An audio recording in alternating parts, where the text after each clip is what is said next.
Reflexión del Evangelio. Gloria a ti, Señor Jesús. Mis hermanos, acabamos de celebrar el nacimiento del Salvador. Estamos en la octava de Navidad, es decir, como 8 días que forman como uno solo, ¿verdad? Donde gritamos gloria a Dios en las alturas y paz a los hombres que Dios ama. Ha nacido el Salvador. Se ha hecho ya uno con nosotros la promesa de Dios de que seríamos salvos y liberados del pecado, de la maldad y de la muerte. Todavía estamos reuniéndonos en familia, seguimos con las fiestas seguramente, disfrutando del descanso, de un paseo, de todo lo que puede traer para nosotros este tiempo de la Navidad. Pero en medio de la fiesta, en medio del gozo y de la alegría, hoy aparece la muerte. Es una contradicción grandísima, porque el niño que acaba de nacer y del que se dicen tantas maravillas y al que se le celebra, sobre todo los más humildes, los pastores, los magos de Oriente, etc., de una manera tan especial, el niño empieza a ser perseguido. Es una unión de la Navidad con la Pascua. Nunca perdamos ese horizonte, nunca. Siempre, cuando miremos al niño en la cuna, recordemos que ese niño crece y va a morir en una cruz por ti y por mí. Eso empieza ya a manifestarse en el texto que escuchamos hoy de los santos mártires inocentes. El niño nace y el poder, el tirano que se siente todopoderoso en ese momento, quiere acabar con aquel que le quiere hacer la competencia o que él cree que le va a hacer una competencia, ¿verdad? Que lo va a destronar o que quién sabe qué cosas va a hacer. No entiende, él no entiende el mensaje de los profetas, lo que se anunció del Mesías. Quiere deshacerse de Jesús, de ese niño que nace. Y crea una estrategia para poder llegar a él y sacarlo de la existencia. ¿Qué acontece? Interviene Dios.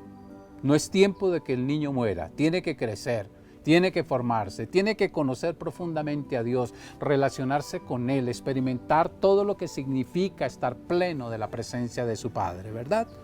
Pero en ese momento aparecen unas circunstancias muy difíciles para Él y empieza también para José y para María algo que ellos tal vez no habían entendido y no se esperaban. El haber entrado en la dinámica salvadora de Dios también implica persecución, también implica que va a haber señalamiento y que se va a atentar contra su propia vida y la de su hijo. Es decir, que haberle creído a Dios, haberse abierto a su gracia, significa también que confiamos en que Él nos va a acompañar en medio de las dificultades, pero que las vamos a tener. Esta situación de la huida a Egipto, que no se nos convierta a nosotros en un relato de un cuentecito. No lo tomemos de manera tan olímpica, porque recuerden ustedes que el destierro es de lo más espantoso que le puede sufrir a una persona, sobre todo a la fuerza. Por eso hoy en día qué bueno también que nosotros pensemos en los inmigrantes.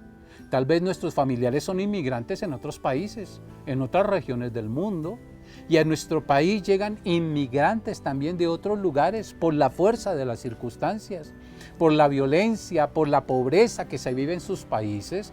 ¿Cómo nos estamos portando con ellos? Porque Jesús, José y María tuvieron que ir a una tierra lejana que fue la que sometió al pueblo de Israel en la antigüedad. Ahí también puede haber una resonancia de un paralelo que se hace entre Moisés y Jesús, sabiendo que Jesús es mucho más grande que Moisés. Pero recuerden que así como Jesús fue salvado de la muerte en Belén por la persecución de Herodes, también Moisés fue salvado de la muerte de los niños judíos en Egipto. Y Dios lo protegió y lo guardó hasta que creciera y lo convirtió en aquel que liberaría a su pueblo de la esclavitud de Egipto.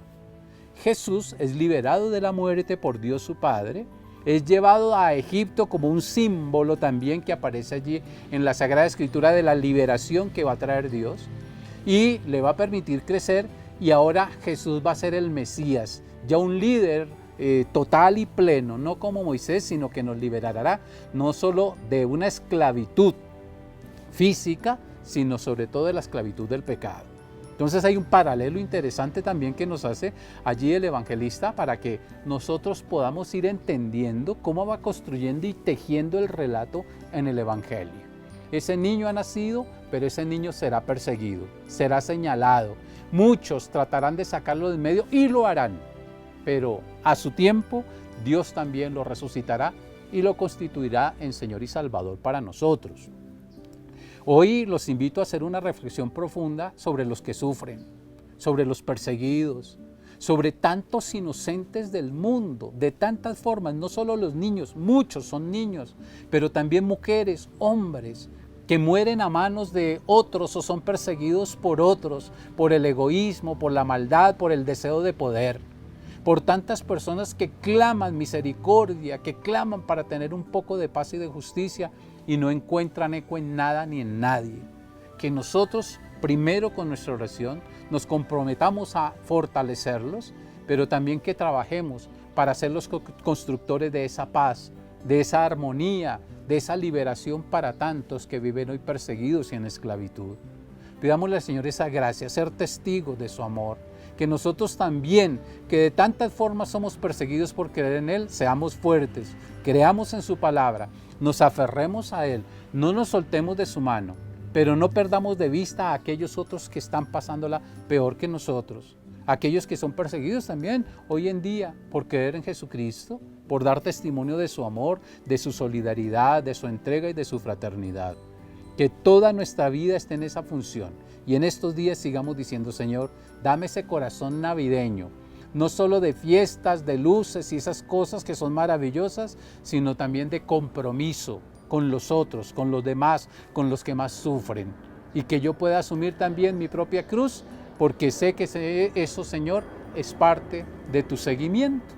Los invito entonces a que vivamos con alegría esta última semana que tenemos de la octava de Navidad. El fin de año que se acerca, lo entreguemos todo en manos del Señor, el único que le puede dar sentido a todo y que puede seguir conduciendo nuestros pasos con alegría, con una visión esperanzada como constructores de paz. Que el Señor te bendiga, en el nombre del Padre, y del Hijo, y del Espíritu Santo. Amén.